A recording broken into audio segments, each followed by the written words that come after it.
Assalomu alaykum. Hozirda biz telefonimiz xotirasidagi rasmlarni qanday qilib PDF formatiga o'tkazishni o'rganamiz. Google Diskga kiramiz.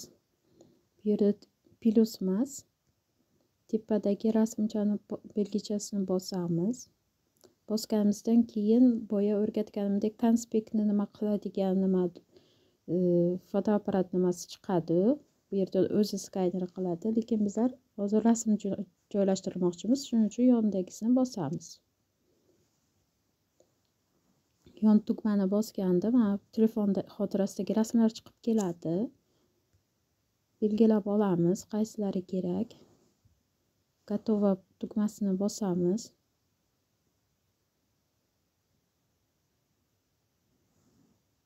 Bosgandan keyin hammasi загрузка qilindi.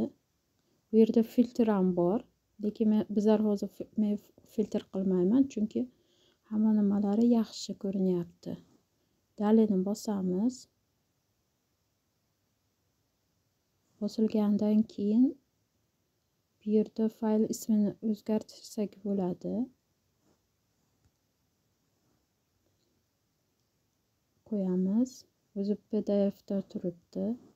Загрузкani bosamiz. Bosgandan keyin bitta pastga tortib qo'ysak, bu yerda chiqadi. Chiqqandan keyin kirib, yana bir marta skachatni bosamiz. Telefon xotirasiga borib tushishi uchun. Tushdi.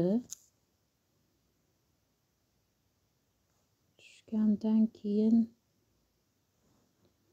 kerakli joyga kiramiz. Matematika. Отправить bosamiz.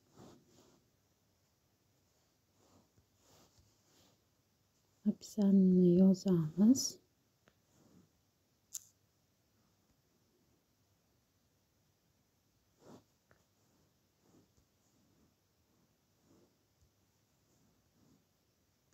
Загрузить faylni bosib, boyagi saqlanib qilgan nimamizni ism orqali topsak osonroq. Отправить qilamiz. Отправить qilgandan keyin albatta yana bir marta pastga bosib ko'ramiz, yuborildimi? Ha, yuborildi. Bo'ldi.